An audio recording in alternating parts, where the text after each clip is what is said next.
The audience has been saying, hey, would you pass that Madonna book around? We'd like to see it. We don't want to go buy it. No, I am not going to spread smut on this show. Besides, you people are here to watch this show and to enjoy televised excellence. If you want to read that trash or look at that trash, you don't even have to spend $50. 3 blocks from here, you can go get it for real for $25. Okay.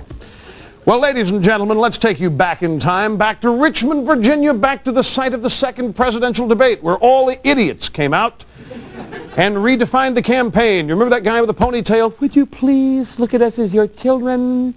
Please consider our needs and please stop this personality stuff. And the media goes, oh, right, finally, we're getting to the meat of the campaign. We're getting away from the issues. And then the guy who stood up and said, could you tell us when you think the first woman will be elected? And really, it was the most boring debate ever. And we found out, because we got a call from somebody from Richmond, Virginia, we found out that they pulled a trick.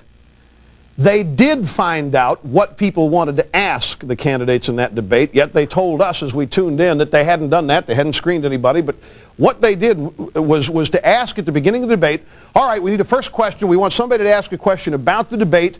Does anybody have a first question? And 12 people put up their hands, and they interviewed those 12 people. What's your question? And they found out what the questions were. That's how they decided who to avoid. Because we got a call from a guy who was in the audience who wanted to ask Clinton a question about the draft and his war protesting and all that. And he said that. And they never came to him in the debate, knowing full well what he wanted to ask. Now, Carol Simpson of ABC's Wordle News Tonight on the weekends was the moderator of that debate. Well, have you ever watched the show? That's ABC's Wordle News Tonight with Peter Jennings. And he sits there. Tonight the world is coming to an end unless you elect Bill Clinton. That's our report for tonight. Watch Ted later tonight for more of this. Well, Carol Simpson does that on the weekends. Hi, I'm Carol Simpson, ABC News.